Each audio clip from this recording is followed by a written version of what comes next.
Morning, but Now,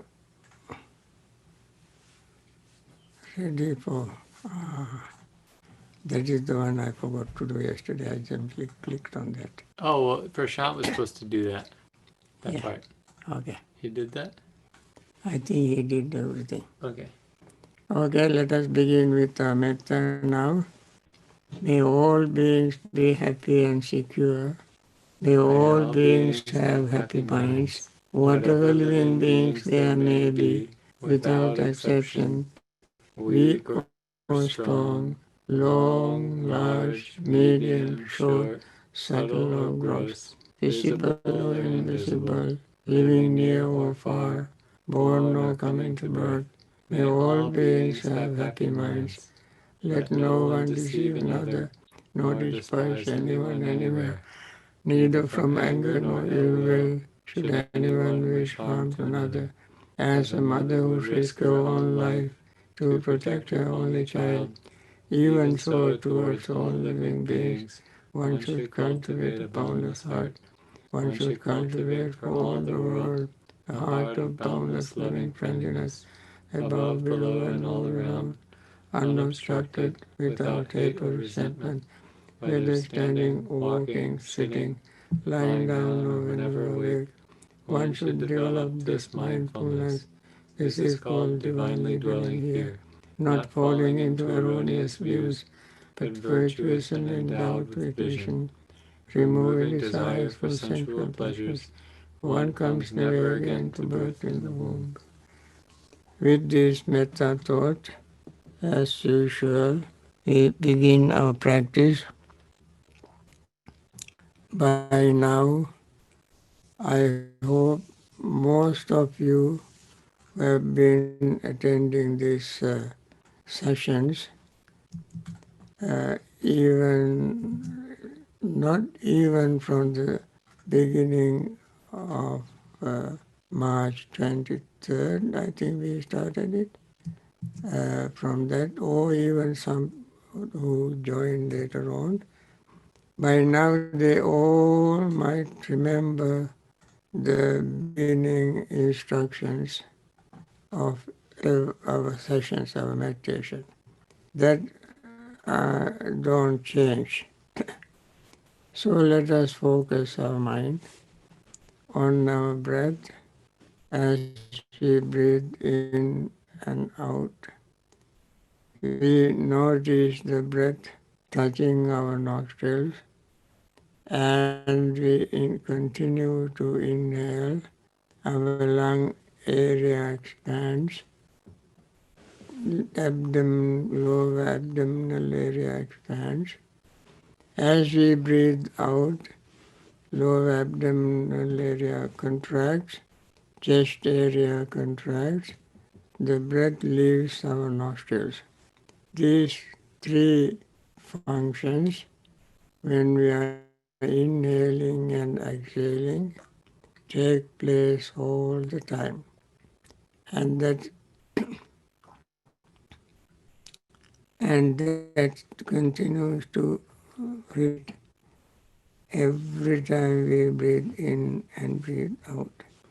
Then we notice the feelings that we experience, perceptions, volitional formations or thoughts, and consciousness also rise and fall as we breathe in and out. When we breathe, the breath is our body, the feeling, perceptions, thought, and consciousness also rise and fall. These five together are called five aggregates. You don't see aggregates in any other way. Of course, besides the breath, when you open eyes, you can see your form. That is also our form, rupa. And in the five aggregates, that is number one. Others you can experience without opening your eyes. Most of the aggregates we experience, therefore, during the time we closed our eyes. We feel mostly when we close our eyes. We perceive what is happening inside when we close our eyes. We experience our thoughts more clearly when we close our eyes. When our consciousness becomes clear to us when we close our eyes. And one more thing happens when we close our eyes is that they all rise and fall. When we see this, there is nothing to excite, to hold on to. Then our greed or clinging to anything fades away. Along with that, we experience the body relaxing, mind relaxing, breath relaxing. In the relaxed state of mind, metta feeling arises. And then as we continue, noticing rising and falling of form, feeling, perception, thought and consciousness, as we are further relaxed, our restlessness and worry fades away and compassion takes root, take its place. And then we further continue, then we see these benefits and get more encouragement, more relaxed, then our sleepiness and drowsiness be replaced with further additional energy. When all this happen, we see the benefit of this practice, then our confidence arises in the practice, in the Buddha, Dhamma, Sangha, and dependent origination, then our doubt fades away. When these five hindrances, greed, resentment, restlessness and worry, sleepiness and drowsiness, and doubt fade away, the mind becomes very clear, temporarily pure. Then joy arises, seeing these benefits. This joy increases and end up in happiness. When happiness arises, body and mind are further relaxed and tranquility arises, which is called passaddhi in Mojjhanga. And then we gain concentration. When we gain concentration, we begin to see more clearly subtlest changes taking place even in our cellular level. We may not be able to notice all of them, but whatever out of these 50 trillion cells, whatever you feel, that you will see changing, impermanent. This awareness of impermanence reduce or make vanish our notion of permanent self. Then we will be happy that we can continue without any hitch, any obstacle. Then notion of self is there, it gets in our way because things don't happen in the way we wish. And then we end up in suffering. Now, three things happens. One is everything changing. Second thing, we try to hold on to something pleasant. Third, it is, doesn't accomplish, is not accomplished. Self is no longer there. Then greed, hatred, delusion fades away. Keeping this in mind, let us continue our practice.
Dukkhappata ca niddukkha, bhayappata ca nibbhaya, sokappata ca nissoka, hontu sabbe pipanino. May the suffering be free from suffering. May the fear struck be free from fear. May the grieving be free from grief. So too may all beings be. With this metta thought in mind, let us focus on our Dhamma talk. Today we want to talk on Vedana. Vedana means feelings. This is very important section. Feeling, we normally, some people think feeling is one, sensation is another. We are dealing with the Buddhist meditation and use Buddhist terminology. According to the Buddha's way of explaining aggregates, he used the word feeling. It is very practical. If you go to a doctor and you complain that you have pain, there is no way for him to know the degree of pain. It is not registered in his stethoscope or in his computer or in his cell phone. He cannot register my pain. So he asked me, I give you number 10. Out of these 10, tell me the degree of your pain. So when that is not clear to me, he asked me then again, it is from 1 to 10. So I had to figure out how much I pay, what degree of pain I have. So I I don't know what. I say 5. So he registered my pain is up to that degree. Pain's mercury is gone up to 5. So that is how normally people measure the pain. Now friends, we measure our own pain by paying attention, or pleasure, or neither pain nor pleasure. We notice the degree of it by paying total mindful attention with clear comprehension. With sati sampajanya, we understand each person. This is one thing you cannot share with anybody. Only you experience it, the degree of pain, only when you pay mindful attention. Otherwise, you will simply twisting, turning, and saying something. So, therefore, this subject is very important. And also, in the Four Noble Truths, number 1 is dukkha, suffering. which includes pleasure and happiness as well. Because when pain is present, it is dukkha. When pain is absent, it is sukha. Dukkha means unbearable, sukha means bearable. When sukha is present, it is bearable. When it goes away, then it is unbearable. So, happiness, when it is present, is pleasing. When it is absent, not pleasing. Pain, when it is present, is not pleasing. When it is absent, it is pleasing. In between, there is another feeling called adukha masuka. We will explain all these things in detail when we try to practice this meditation. But I want to, in the introduction to this subject, want to outline the types of feelings we are dealing with or talking about. Then the third is called adukha masuka in Pali. Adukha means not pain, not unbearable. Asukha is not pleasant. That means it is neither pleasant nor unpleasant. There is a feeling. Now, this is not kind of emotion, as some people think emotion is one thing, feeling is another. For our purpose, according to the Dhamma, we use one word, feeling, which is divided into three: pleasant, unpleasant, and neither pleasant nor unpleasant. Neither pleasant nor unpleasant feeling has to be clearly comprehended to know it. So, normally people know the pleasant feeling and unpleasant feeling. They simply don't talk about neutral or neither pleasant nor unpleasant feeling. This is not a kind of mixed feeling. In conversations, when when you cannot decide on certain thing, you would say, I have a mixed feeling. In the feeling description in Buddha's teaching, there is no such thing as mixed feeling. Feeling is either pleasant or unpleasant, or neither pleasant nor unpleasant. That is very subtle feeling.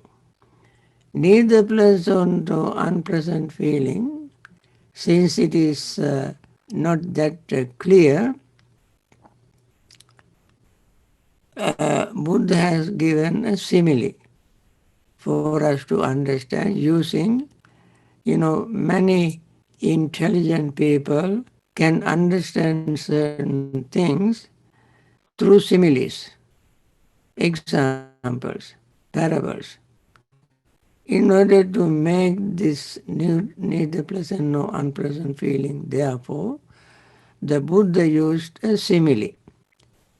Simile is suppose there is a deer hunter and he chases a deer and deer runs leaving footprints behind. Then he come to a very big rock he climb it and walk over it and goes out of the rock. The deer hunter following him come to the rock. He up to the beginning of the rock he saw the deer footprint. When he comes to the rock, he cannot see the deer's footprint. Then he continued to walk, and then on the other side of the rock, he will see the deer's footprint. Seeing this, he infers deer certainly must have crossed the rock and walked away.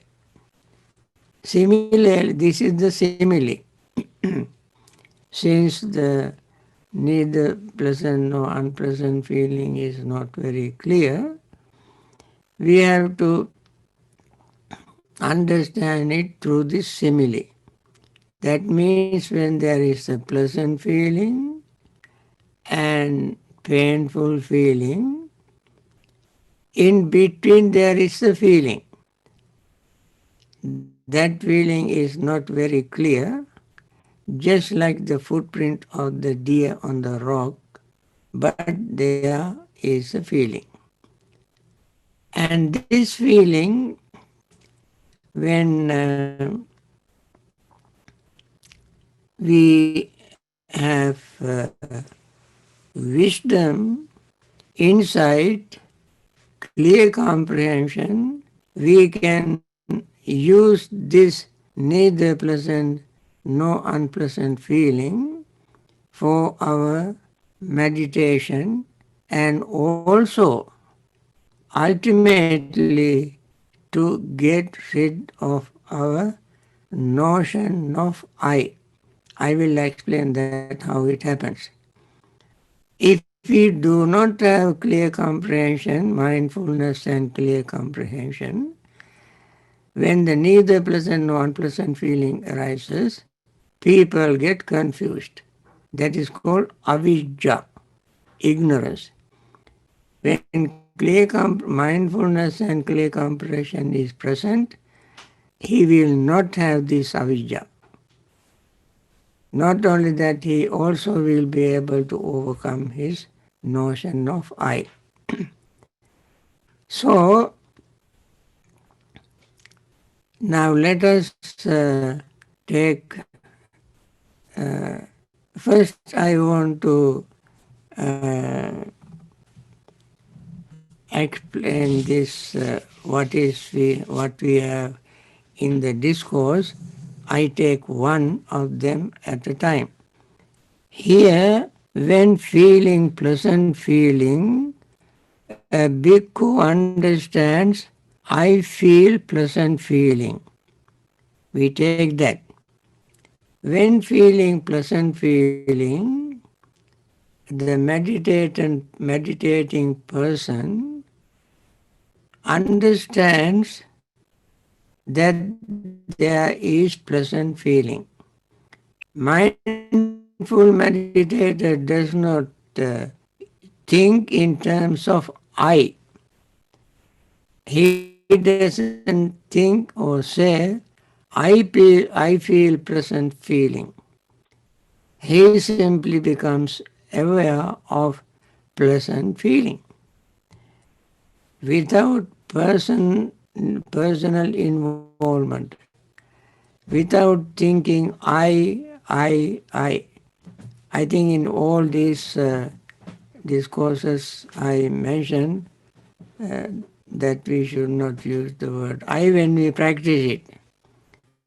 Also, in order to make my point clear, I told everybody, even this talk I use the word I many thousands of times. It is just in order to make the point clear or communication easier. Otherwise, I don't believe that there is an I. However, So meditator, when pleasant feeling is there, the person understands the pleasant feeling as it is. He does not think of the past pleasant feeling or the future pleasant feeling.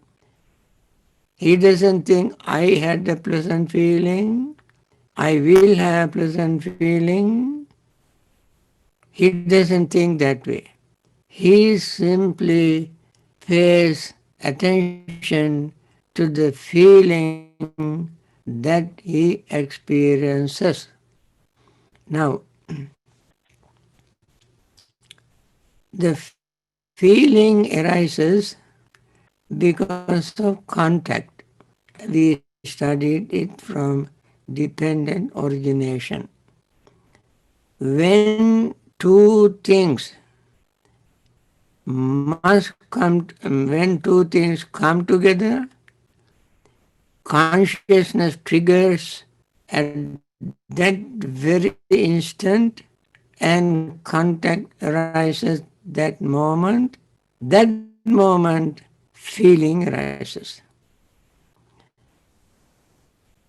I tell you very common, somewhat crude, technical simile.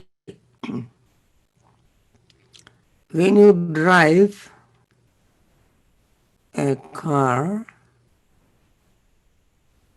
the wheels, no matter whether it is 18 wheels or 4 wheels or 6 wheels or 3 wheels, when you drive, the wheel touches the ground at a very, very tiny little point. And that is why the culvert pipes are made round. Because it does not stay long enough to press to weigh the vehicle's weight or stay on the vehicle's weight on the culvert pipe. If it is flat, the wheel, when it touches the pipe can break. Since it is round, the vehicle is also the tires also, wheels also are round. When round objects touches another round object, the touching point is very, very tiny little and and quickly moves. No matter how many times this point is touched, the culvert pipe doesn't break because it is also round. Similarly, when there is, say for instance, visual objects, eye consciousness, and contact, these four things happen so quickly that you hardly can notice the touch, but you feel the touch. You have no time to even verbalize it, no time even to think, but you feel it. Next point, next point, next point, next point. So you feel the feeling of the touch. Without that touch or contact of the eyes, visual objects, and consciousness, without the combination of these three, you will not have a contact. Without these four combination, you will not have feelings. So, mindful meditator does not have time to think, I feel, does not have time to think, I feel. He hardly has time to notice the feeling, contact and feeling. contact and feeling. And therefore, the meditator becomes, we should say, instead of saying, I feeling pleasant feeling, instead of saying, I, I feel a pleasant feeling, instead of saying this sentence, the meditator, we must say the meditator should be aware of the pleasant feeling as pleasant feeling. Aware or mindful, pleasant feeling as pleasant feeling. And it doesn't take too long for him to become aware of the pleasant feeling. And if if it is repeated, the mind, the awareness also continues to repeat. The moment we use the word I, or the moment we use a word to think, then we do not feel the pleasant feeling as it is. And therefore, our training is to see or experience or know things as they are. If we use words, sentences, thoughts, then we uh, we will distort that particular experience. Without any distortion, we should be able to notice or become aware of the pleasant feeling. Some people say notice, and notice, if we do without words, that's okay word to use not to explain it. Aware does not have that kind of connotation. Aware does not have a connotation of word verbalizing. But the notice sometimes, or some people say mental note. If we do mental note without words, we can use the word mental note. So the meditator, when pleasant feeling arises, that person understands pleasant feeling exactly as it is. Now, the opposite of pleasant feeling is unpleasant feeling or painful feeling. We don't need too much commentaries, explanation to understand painful feeling. And we understand it very clearly when something is painful. This painful feeling can arise through, just like pleasant feeling arises through six senses, painful feeling can also arise through six senses. They are called chakku sampasaja vedana. Feeling arises through the eye contact or sukha, in this case pleasant feeling.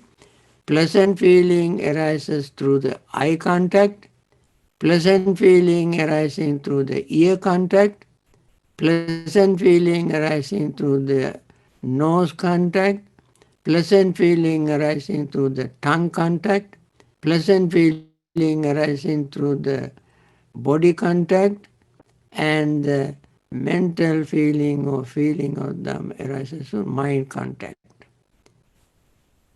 pleasant feeling. Similarly, unpleasant feeling, painful feeling, through the eye, ear, nose, tongue, body, and mind contact. Remember the contact. Eye contact, ear contact, nose contact, tongue contact, body contact, mind contact. Unpleasant or painful feeling arise. Now, again we must understand these are all feelings, not any emotions. Emotion is something that we add to this feeling. That is why when Nakula Pita, an old gentleman, 80 years old, he went to the Buddha one day. You know, when you are 80 years old, you have aches and pains here and there. It is very common thing. So he went to the Buddha and said, Venerable Sir, I have aches and pains all over my body. Could you teach me how to deal with it? Could you explain to me how to deal with it? Then Buddha said to Nakulapita, dear, everybody called him Nakulapita, that is his name. Nakula was his son. He was very famous. So this gentleman, we don't know his name. People began to call him by the famous son's name. So he became Nakula Pita. Then Buddha called him Nakula Pita. When you have bodily aches, don't make your mind aching. Don't let your mind ache. When body aches, let it limit to the body, and don't make the mind ache. That's what Buddha said. And the rest of the story I tell later on because I don't have much time. So this gentleman didn't understand it. What Buddha meant was, Buddha said, when you have the body aches, you are as if you are like one who is suffering from one dart, one arrow. If you let your mind ache in addition to the body ache, then you would be like a person who has been hit by two arrows. But therefore, if it is a bodily pain, let it be so. But don't make your mind ache. This is very profound teaching.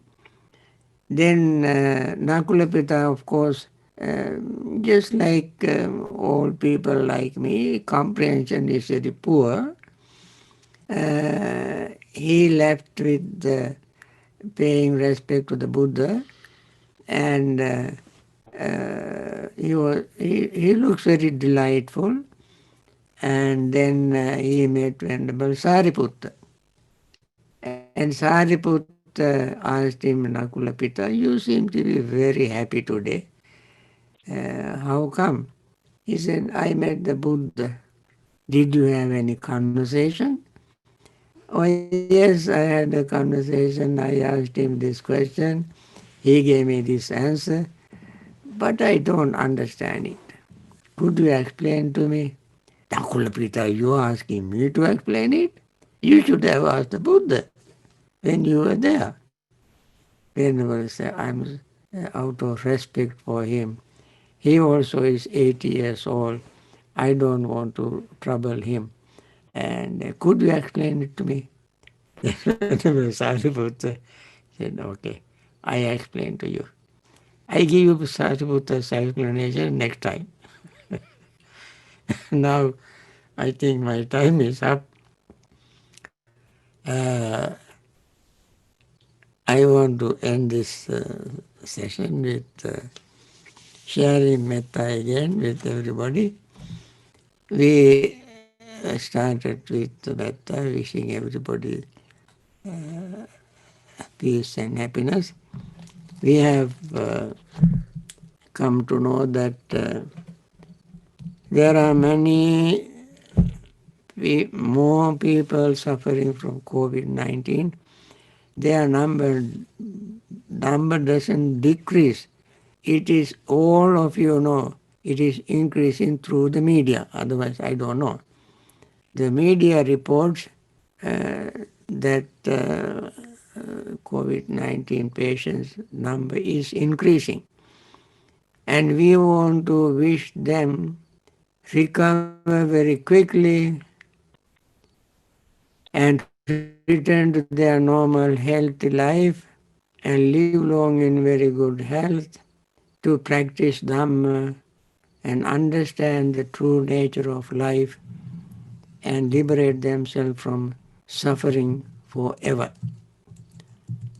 And there are people who are grieving their loved ones, and they also are learning Dhamma, practicing Dhamma, and they have done their very best to treat their loved ones while they were alive. In spite of all this, the nature of life took their lives. So they may be grieving. We want to wish them recover very quickly from their grief and return to their normal life and continue their Dhamma practice and liberate themselves from samsaric suffering. There are many doctors and nurses, hospital staffs who are taking care of these many COVID-19 patients, and those doctors, nurses and hospital staffs, it is possible to risk their own life. We want to wish them be free from such attack, although they risk their life. They are out of compassion, they do their service. May they live long in very good health to continue their marvelous service for the sake of humanity, and may they liberate themselves from samsaric suffering and attain liberation. There are many generous people who are generously supporting various projects, various people clinically, in organization, individuals, and so on. May they all continue their wonderful service, be liberated themselves from suffering. Leaders who have done wonderful job continue their wonderful work.